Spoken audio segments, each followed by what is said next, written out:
a service of CNC Worldwide.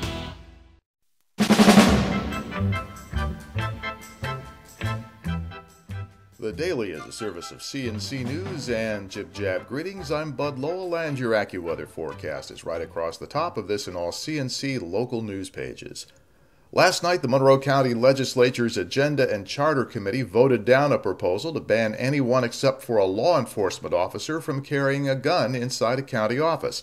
That proposal was introduced by the legislature's Democratic Party caucus and voted down 3-2 on a party line vote by the Republican majority on the committee.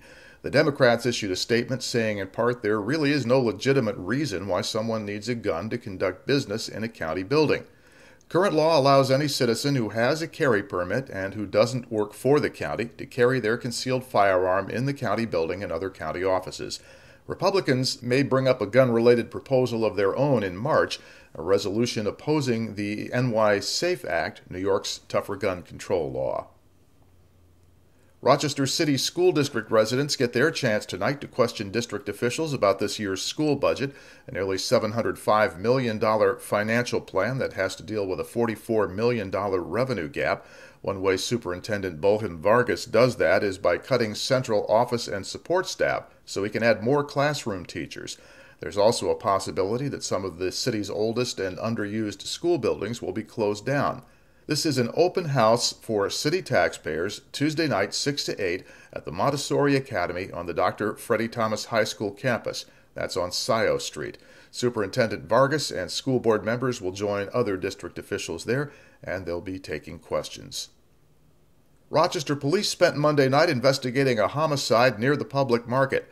They were called to 2nd Street near Pennsylvania Avenue, about 2 blocks from the market's east entrance around sundown, for a report of a person shot. They found a man in his early 30s dead on the sidewalk in front of number 17 2nd Street, and he had been shot a number of times in the upper body. So far, no suspects. The Webster Fire Department was called to a horse farm on Salt Road for the 2nd time in a week. This time, a small barn caught fire. West Webster, Union Hill, and Lincoln fire departments assisted. The cause is under investigation, and fire officials say the flames were kept from spreading to the larger nearby barn that houses horses. Webster firefighters were out at the same location last week when a stable caught fire. That one also is still under investigation. In the town of Greece, police have charged a man with burglary after a string of break-ins at businesses around the town.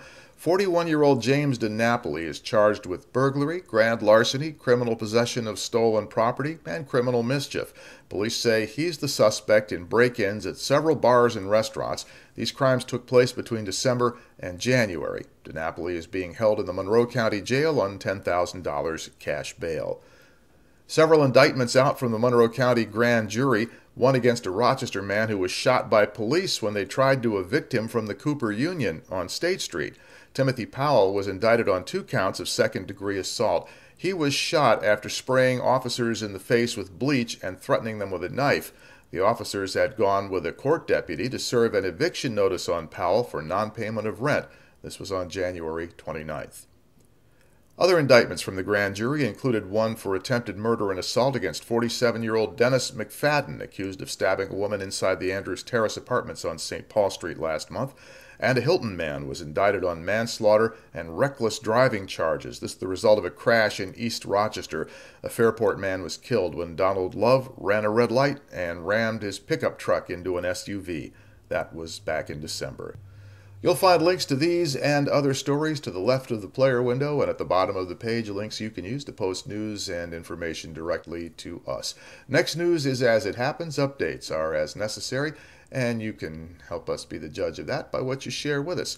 I'm Bud Lowell, CNC News.